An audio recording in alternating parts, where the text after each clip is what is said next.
Les négociations sont toujours en cours entre le gouvernement et les syndicats du ministère de l'Éducation nationale. L'issue de ces négociations est très attendue pour connaître le sort de l'année scolaire burkinabé. En attendant, la crise qui secoue le système éducatif dans le public inquiète aussi les élèves et parents d'élèves du privé. Vous les entendrez dans ce journal. Dans ce journal également, les collectivités territoriales veulent une effectivité du transfert des compétences et des ressources à leur endroit. Les présidents des conseils des collectivités ont soumis au Premier ministre les préoccupations liées à ce transfert. Ces préoccupations trouveront bientôt une solution foi du chef du gouvernement. Au Tchad, les mesures d'austérité prises par le gouvernement ne sont pas du goût de la société civile. Les populations sont descendues dans les rues pour protester contre ces mesures d'austérité. Et puisque la manifestation était interdite, les forces de l'ordre ont investi aux premières heures les points stratégiques de la ville où les marcheurs devraient se rassembler. Mesdames, Messieurs, bonsoir. Merci de nous suivre. Cela dit, tous les regards sont tournés vers le Premier ministère où se décide actuellement l'avenir de l'école burkinabé. Les négociations débutées hier se poursuivent entre le gouvernement et les syndicats de l'éducation. Et pour éviter l'enlisement de la crise, les parents d'élèves et les autorités coutumières et religieuses sont invités à la table des négociations. Les derniers développements avec Pascal Kani. Face au risque d'enlisement de la crise de l'éducation, le gouvernement fait appel aux autorités coutumières, religieuses ainsi qu'aux parents d'élèves. C'est donc sous l'égide du Mogo Naba que les négociations reprennent ce jeudi soir. Ces renforts semblent avoir pesé sur les différentes positions, laissant entrevoir une issue heureuse les jours à venir. Nous avons discuté et je crois que nous sommes tombés donc sur de très grandes avancées. Et lorsque les journalistes font remarquer que ces mêmes avancées ont été annoncées la semaine dernière, Hector Ardan Ouedraogo les prie de croire en la sincérité des acteurs impliqués. Au regard des avancées que nous avons donc, nous pouvons penser que dans les tout prochains jours, la reprise au niveau donc de l'enseignement sera effective. Selon le président de l'Union nationale des parents d'élèves, un seul point ferait l'objet de désaccords pour le moment. Les négociations reprennent ce soir au Premier ministère avec pour objectif de s'entendre sur ces derniers points non dévoilés. Et à l'heure où nous vous parlons, les négociations sont toujours en cours au Premier ministère. Nous allons y revenir dès que nous avons des informations. Et puis, il est important de le souligner, la crise du monde éducatif ne secoue pas que les établissements publics. Les privés sont aussi concernés à plusieurs niveaux. L'idée d'une année blanche inquiète les élèves du privé qui disent vivre un sentiment de démotivation. Côté parents, c'est aussi l'angoisse au regard de grosses sommes investies pour leurs enfants dans les écoles privées. Le dossier est signé Konsun Koulibaly et Zoubavia David Dabiri. Depuis le début de la crise dans le secteur de l'éducation, c'est l'angoisse dans cette classe de terminale D des lycées de la place. Malgré la tenue effective des cours, ces élèves ne sont pas indifférents aux grèves et sit-ins observés dans le public. Le risque d'une année blanche plane sur le système éducatif burkinabé. Et cela n'est pas sans conséquence sur leur morale. Sincèrement dit, vu le cas qui se passe actuellement, parce que nous, on ne sait pas actuellement ce que l'année va aboutir. Donc, sincèrement, on n'a pas le courage de trop bosser comme ça. Donc, pour le moment, le boileau, ça n'avance pas tellement. Puisque actuellement, on ne sait pas quelle est notre destinée à la fin de l'année. On est inquiet, très inquiet. L'année passée, à cette heure-là, bon, le dossier était déjà déposé, quoi. Mais pour le moment, on a rempli, mais on ne sait pas comment ça va se passer.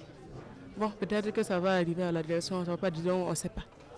Voilà, donc on peut dire que, en tout cas, par rapport aux études, là, ça va.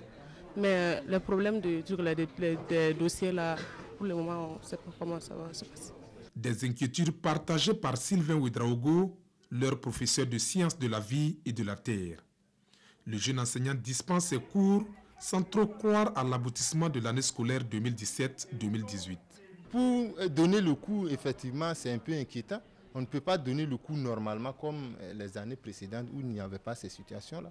Voilà, puisqu'on donne le cours, mais on ne sait pas ce qui sera décidé à la suite. Voilà, même les enfants, c'est la même chose au niveau des enfants. Donc, il n'y a pas trop de concentration. Si élèves et enseignants continuent leurs études malgré la situation incertaine, les parents d'élèves, eux, ne savent plus à quel sens se vouer à l'idée de savoir que leurs investissements pourraient être vains. Et selon le directeur des études du lycée, pas un jour sans qu'ils ne passent s'enquérir de l'évolution des cours et exprimer leurs angoisses. L'année blanche, en tant que telle, nous ne la souhaitons pas du tout. Nous ne la souhaitons pas. Parce que d'abord, ça réduit un peu, n'est-ce pas, de beaucoup même, le cursus, n'est-ce pas, de nos élèves, de nos enfants. Et par rapport, n'est-ce pas, à un parent qui a payé, et on sait, n'est-ce pas, dans quelles conditions souvent ces scolarités-là sont payées. Je suis le directeur ici, je vois souvent certaines scènes, hein, ça vous fait même pleurer. Voilà, un parent, n'est-ce pas, qui tripe, et au bout du compte, on dit, bon, son enfant ne pourra pas passer son examen, il y a ceci, cela. Vous voyez le choc qu'il va recevoir? C'est très grave. Ils viennent nous poser souvent des questions. En attendant, tous fondent leurs espoirs sur les négociations en cours entre gouvernement et syndicats de l'éducation et comptent sur un dénouement le plus tôt possible pour sauver l'année scolaire. Autre point de l'actualité, le transfert des compétences aux collectivités territoriales au centre d'une rencontre d'échange entre le Premier ministre et les responsables de ces entités. La rencontre s'est achevée ce vendredi et elle a permis au président des conseils des collectivités de soumettre au chef du gouvernement les préoccupations liées au transfert effectif des compétences et des ressources aux collectivités. Des préoccupations auxquelles le Premier ministre s'est engagé à apporter des solutions. Des précisions avec Souleymane Sanou et Eleonore Ouedraogo Yelbanga. Ils attendaient un échange direct avec le Premier ministre. Ils ont eu droit à un discours prometteur sur leurs principales préoccupations. Les présidents des conseils de collectivités territoriales, à l'issue de leur rencontre avec le gouvernement, ont exposé au Premier ministre Paul Kabatieba les difficultés qui entravent le fonctionnement de leurs régions et communes. Une des recommandations fortes, c'est le transfert des compétences et le transfert effectif des ressources qui doivent accompagner ces compétences pour la réalisation de nos plans locaux de développement. Nous avons donc demandé au Premier ministre d'améliorer un tant soit peu les conditions de vie des conseillers régionaux. Nous savons toutefois qu'effectivement, c'est une position bénévole. Mais au regard de la situation d'aujourd'hui, il serait très intéressant d'améliorer un peu les conditions de vie. Des préoccupations auxquelles le Premier ministre promet apporter des solutions pour booster le transfert des compétences dans les différentes localités. J'ai décidé de mettre en place un comité de suivi de ces recommandations qui va être présidé par le ministre en charge de l'administration territoriale et de la décentralisation. La question de dépenses transférées et de compétences transférées, on a pris un engagement dans le PNDS de porter donc les ressources transférées de 4% à 15% à l'échéance de 2020. Et nous allons tenir cet engagement-là. Déjà, Paul Kabatieba a donné son accord pour l'adoption d'une feuille de route en vue de l'opérationnalisation du transfert des compétences. Il a également approuvé l'institutionnalisation de la rencontre entre le gouvernement et les présidents des conseils de collectivités territoriales qui devient ainsi une rencontre annuelle. Ce communiqué du service d'information du gouvernement avant de poursuivre. Le jeudi 25 janvier 2018, un véhicule au départ de Djibo transportant des passagers burkinabés et maliens se rendait à une foire hebdomadaire à Boni dans le centre du Mali. À l'entrée de Boni, le véhicule a sauté sur une mine. Le bilan provisoire fait état de 26 morts, dont 16 hommes, 6 femmes et 4 enfants. Les autorités administratives de la région du Sahel sont à pied d'œuvre en collaboration avec celles du Mali pour l'identification des victimes. Le nombre et l'identité des victimes burkinabés seront communiqués dès que possible. Le gouvernement présente ses condoléances aux familles éplorées. Depuis le 23 janvier, l'Assemblée nationale organise des formations au profit des députés et des administrateurs parlementaires. Ces formations sont axées sur l'élaboration du guide de proposition des lois. À terme, les bénéficiaires devront maîtriser ce concept pour plus de performance dans la rédaction des propositions de loi. Adama Giti, Estelle Judith Assorba. Les administrateurs parlementaires renforcent leur capacité sur le processus d'élaboration du guide de rédaction des propositions de loi. Objectif, permettre au personnel de l'Assemblée de mieux s'approprier de son contenu. Ce sont les administrateurs qui travaillent en arrière-plan pour les députés. C'est eux les conseillers techniques des députés. Il faut qu'ils soient au même niveau d'information que les parlementaires pour mieux les appuyer dans leur travail. L'élaboration du guide de rédaction des propositions de loi s'inscrit dans le cadre du plan stratégique de développement du Parlement. Le guide comporte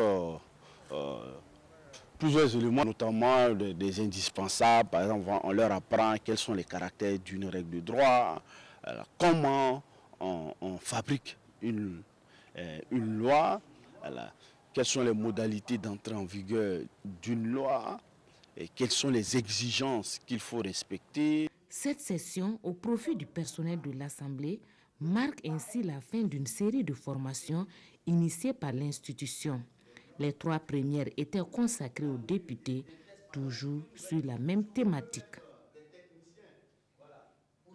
Aujourd'hui, 26 janvier, c'est la journée internationale des douanes. Dans le cadre de cette journée, la Direction générale des douanes a laissé parler son cœur en offrant des vivres et des non-vivres aux populations vulnérables de Tangendasouri. Elle a aussi fait un don de matériel médical au centre de santé de cette commune. On voit cela avec Alidou Badini et Oumou Sissi. La Direction générale des douanes fait des heureux dans la commune de Tangendasouri. En lieu et place d'une activité festive, elle a choisi des actions caritatives pour commémorer la journée internationale des douanes. Et ce sont les personnes vulnérables qui en sont les bénéficiaires. Nous savons que c'est une goutte d'eau dans la mer, mais c'est un geste que nous voulons poser au profit des populations vulnérables de Tangendasouri.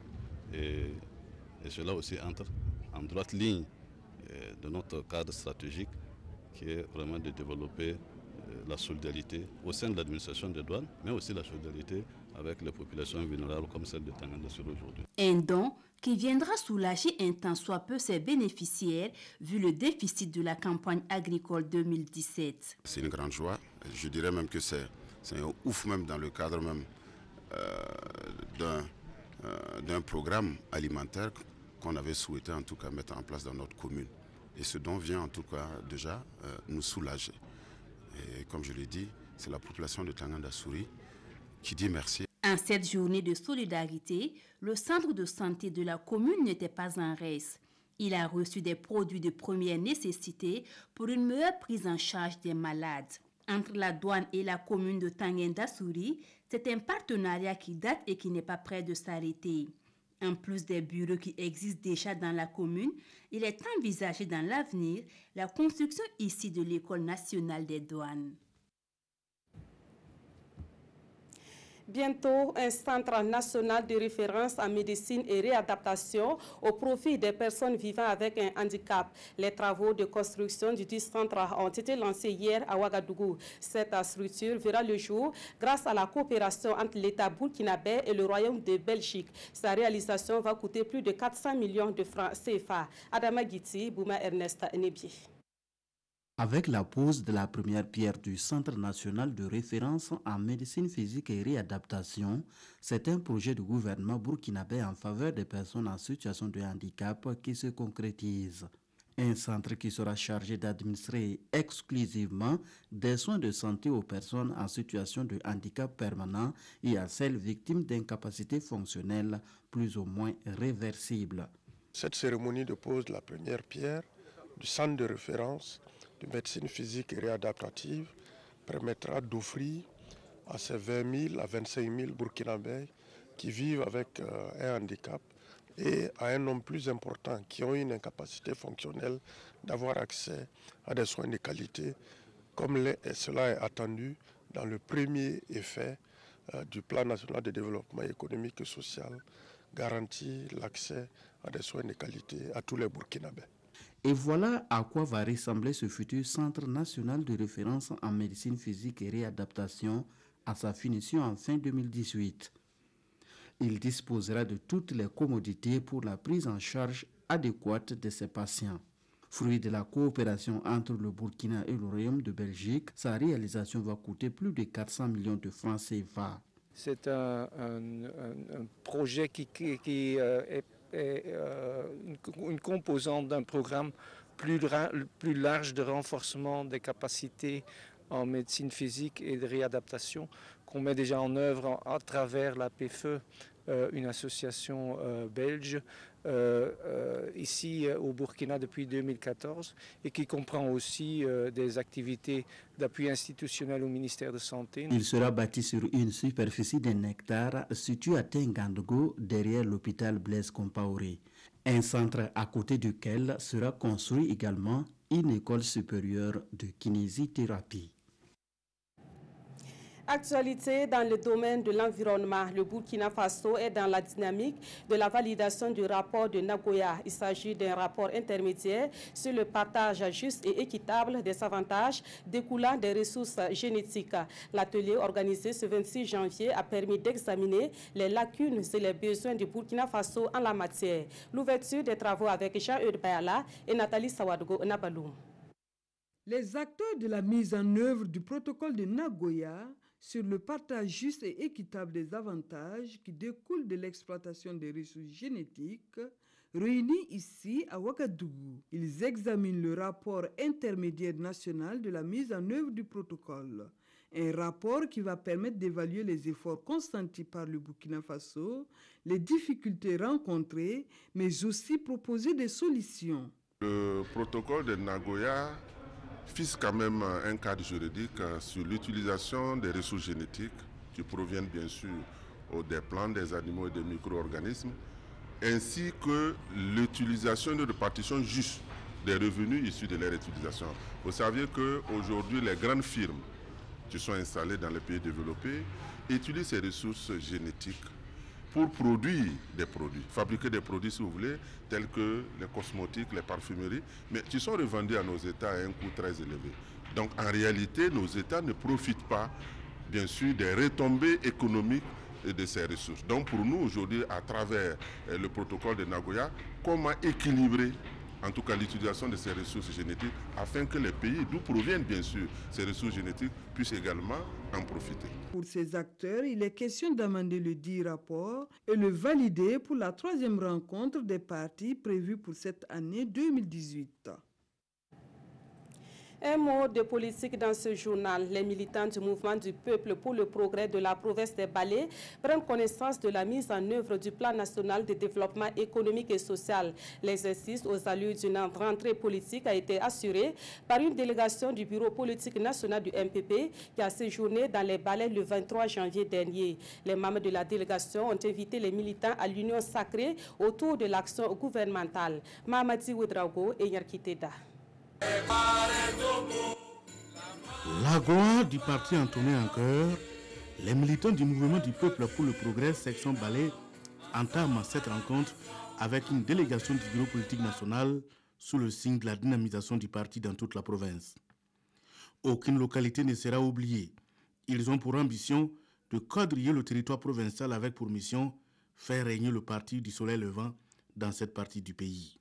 Les objectifs de cette mission, c'est de venir parler avec la base de la vie du parti.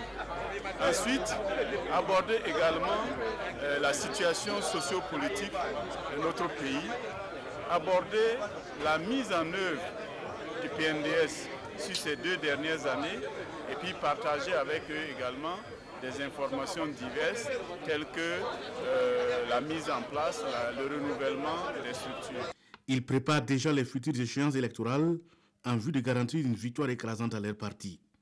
Toute chose qui passe nécessairement par les acquis engrangés à travers l'exécution du programme présidentiel. C'est pourquoi à cette rencontre, ils ont jeté un regard sur la mise en œuvre du PNDS. Pendant 1 année et demie, il y a pas mal de réalisations qui ont été faites dans notre commune. Dans le domaine de l'agriculture, nous avons eu l'aménagement de 25 hectares, par exemple, de riz. De Yahoo, sur le terrain, l'exécution du PNDS se passe très bien. Il y a l'électrification du village de Mamou, l'électrification du village de Yahoo. La rencontre du MPP dans les Balais a été une occasion pour les militants du parti au pouvoir de rendre un hommage à leur ancien camarade de lutte et ancien président du parti, Salifou Diallo, décédé en août 2017. Autre point de l'actualité, le secteur de la publicité sera bientôt mieux encadré grâce au décret d'application du Code de la publicité. Ce décret prend effet au mois de juin prochain et les publicitaires et associés anticipent en informant les acteurs du domaine sur l'obligation du respect de cette réglementation. Ils ont animé une conférence de presse hier à Ouagadougou. Nongba Kouda, Estelle Judith Assogba. Le décret portant définition des conditions et des règles applicables à l'exercice des professions publicitaires sera mis en application à compter de juin 2018. C'est l'information phare portée ici par les membres publicitaires et associés. Ce décret permettra non seulement d'assainir le milieu et d'amener les publicitaires à être plus professionnels. D'abord, pour créer une agence de communication, il faut quand même être un professionnel de la communication, du marketing ou d'un domaine similaire à la communication. Et il faut avoir au moins 4 ans d'expérience. Il faut un certain nombre de conditionnalités. Ça veut dire qu'il faut t'inscrire, il faut avoir un numéro UFU, t'inscrire au registre de commerce. Il faut remplir un certain nombre de conditions quand même pour créer une agence de communication. Ça veut dire que dans les mois et les années à venir, déjà, certains qui ne remplissent pas ces conditions sont obligés de libérer les espaces pour les professionnels. Annonceurs, médias et agences publicitaires sont invités à prendre connaissance de son contenu. Pour ce faire, des séances de sensibilisation auront lieu dans les jours à venir et tout contrevenant sera sanctionné. Selon la nouvelle loi de la publicité, les médias, précisément les télévisions, n'auront plus le droit de concevoir des spots publicitaires pour les annonceurs. Étant donné que dans le décret d'application, il est prévu que tout spot qui doit être diffusé doit avoir la mention d'une signature d'une agence reconnue avec un numéro de visa qui doit figurer sur le spot. Et aucun support n'aura le droit de diffuser un spot sans signature ni visa de l'agence concernée, habilitée à le faire. Il est alors demandé aux médias de créer une régie intégrée qui va désormais s'occuper uniquement que des ventes des espaces publicitaires et non de la conception des messages publicitaires.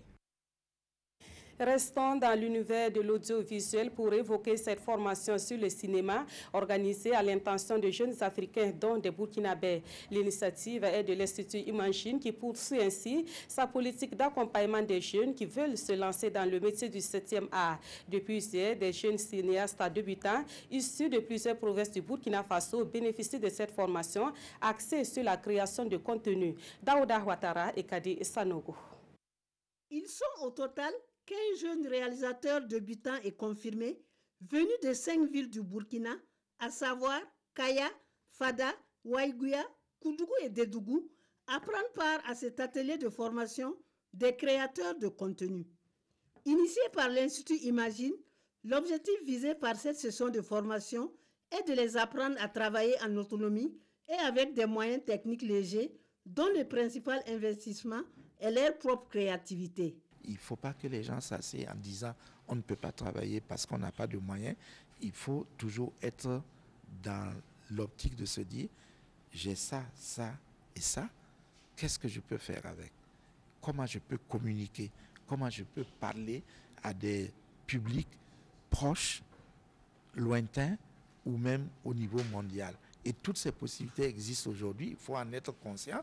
Donc, aujourd'hui, ce qui compte, c'est qu'est-ce que tu as à dire. Il s'agit au cours de cette formation de renforcer leurs compétences et expériences afin qu'ils puissent produire des films répondant à des besoins d'un large public, des entreprises, des associations, des collectivités, des opérateurs télévisuels et des artistes. On va pouvoir faire des exercices de présentation pour des programmes, on va pouvoir faire justement créer cette interactivité, ce travail un peu journalistique pour provoquer le dialogue par rapport à ce que l'on a filmé sur le terrain. Cette série de formations va toucher une soixantaine de jeunes réalisateurs professionnels qui ont déjà participé au programme de cinéma de poche pour le développement en 2016 et 2017.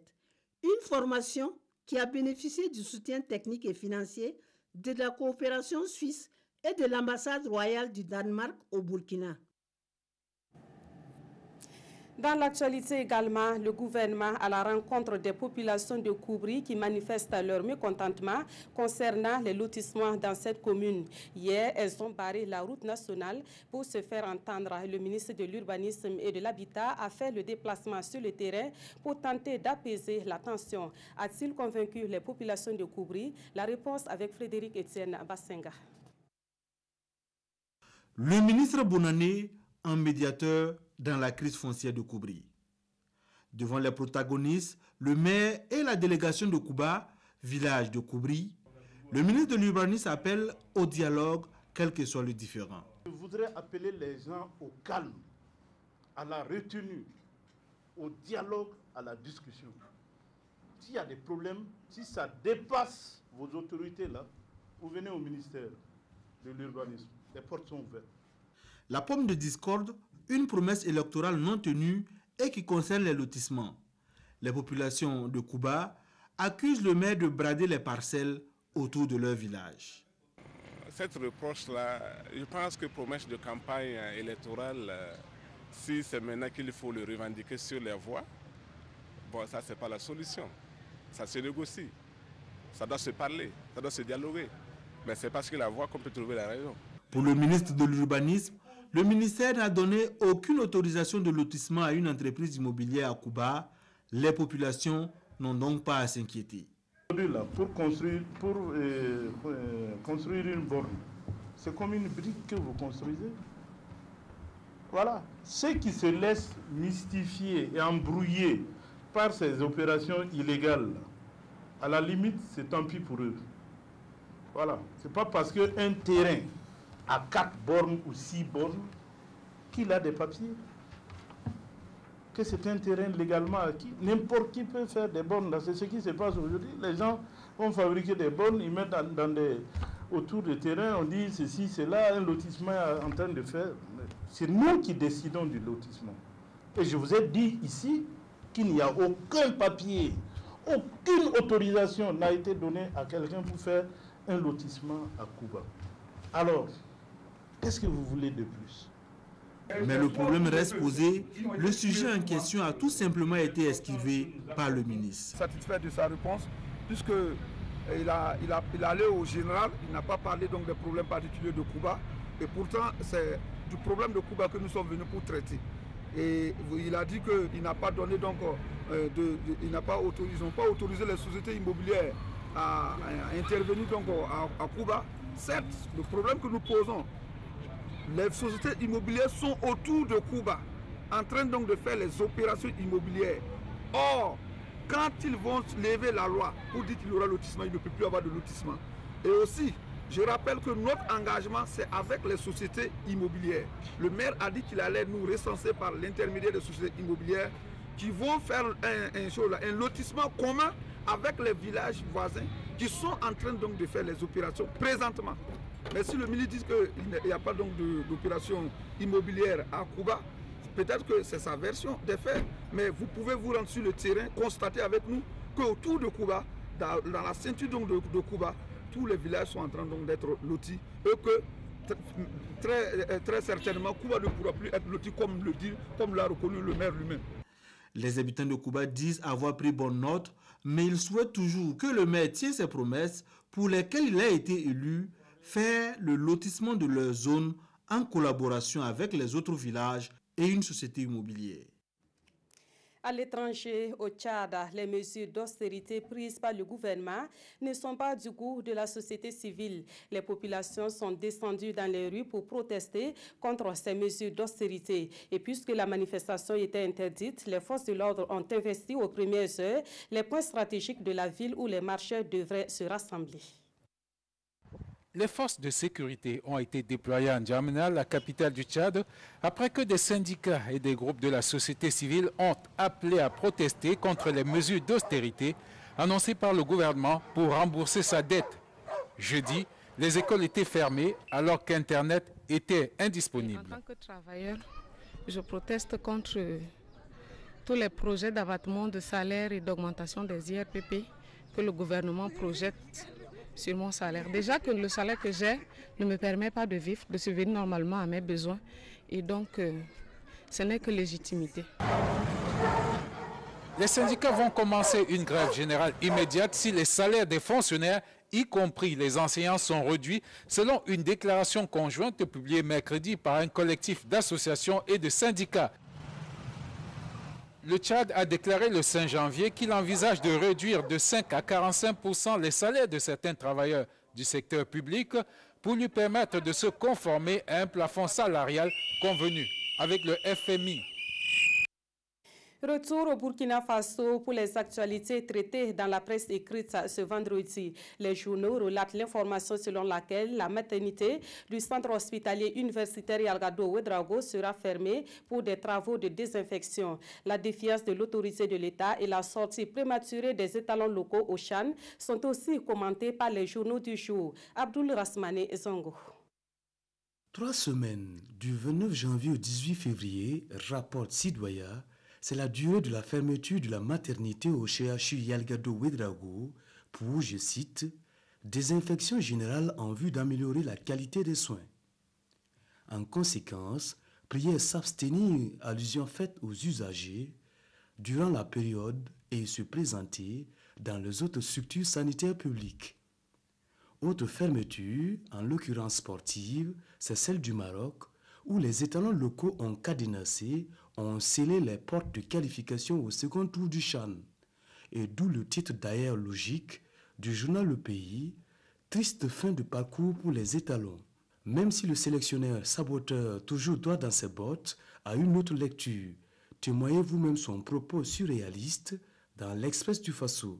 « Je ne regrette rien, affirme-t-il, c'est moi l'entraîneur et pas vous. » Pourtant, fait remarquer l'Obs, n'allez pas loin saboteur. Je cite, « Parmi les 23 joueurs, seul le portier et capitaine Babayoure Sawadou avec 14 matchs sur les 15 journées du Faso Foot. Les autres joueurs tournaient autour de 5 à 6 matchs et beaucoup étaient remplaçants dans leur club. Il faudra, conclut l'observateur, si ce n'est déjà fait, résoudre l'équation saboteur. Autre équation à résoudre et non des moindres, c'est la restauration de l'autorité de l'État, exige Sidoya, en rapport avec la mise en berne du drapeau national par les élèves à Koudougou. C'est une défiance de l'État, note le journal, et qui s'exclame « Non au silence coupable ». Fin de citation. Silence coupable ou pas, hier encore, à Ouagadougou, constate aujourd'hui au Faso, il y a eu une course-poursuite entre les FDS, Forces de défense et de sécurité, et les élèves qui ont manifesté devant le Premier ministère. Nous ne voulons pas d'année blanche, on veut être évalué, pouvait-on lire dans leur message. Je reprends pour vous ce communiqué du service d'information du gouvernement. Le jeudi 25 janvier 2018, un véhicule au départ de Djibo, transportant des passagers burkinabés et maliens, se rendait à une foire hebdomadaire à Boni, dans le centre du Mali. À l'entrée de Boni, le véhicule a sauté sur une mine. Le bilan provisoire fait état de 26 morts, dont 16 hommes, 6 femmes et 4 enfants. Les autorités administratives de la région du Sahel sont à pied d'œuvre en collaboration avec celles du Mali pour l'identification des victimes. Le nombre et l'identité des victimes burkinabès seront communiqués dès que possible. Le gouvernement présente ses condoléances aux familles éplorées. Et puis, une autre note triste pour refermer cette édition.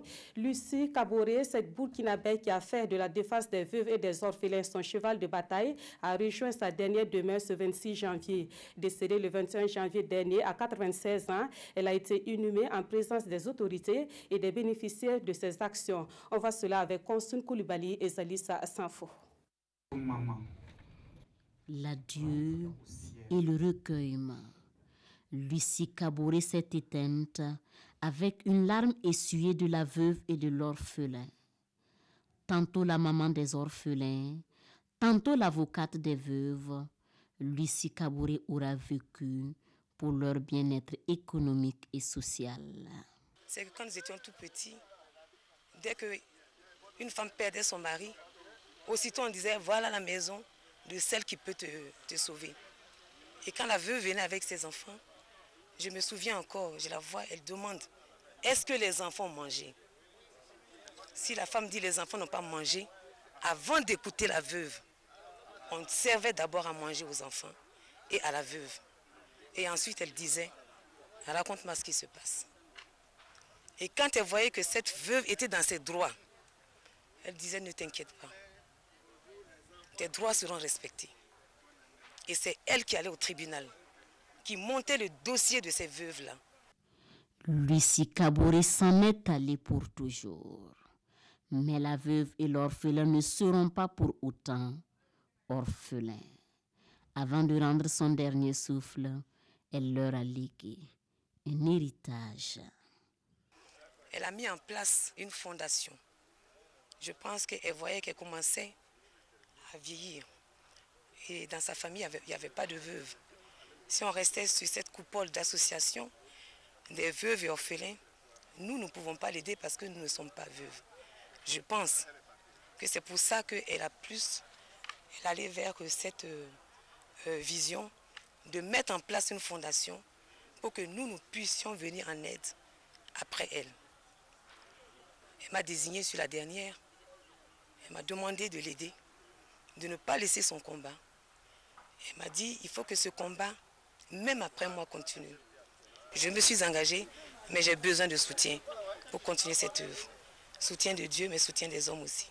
À 96 ans, l'adieu à Lucie Kaboré ne sonne pas comme un deuil où se mêlent tristesse, consternation, déchirement et désolation, mais plutôt un au revoir, et chacun a sa manière de l'exprimer pour que la terre lui soit légère. Voilà, paix à l'âme de Lucie Kaboré. Et c'est la fin de ce journal. Merci de l'avoir suivi. Draman Dadian vous retrouve à 22h30 pour la dernière édition. Merci de votre fidélité à nos programmes.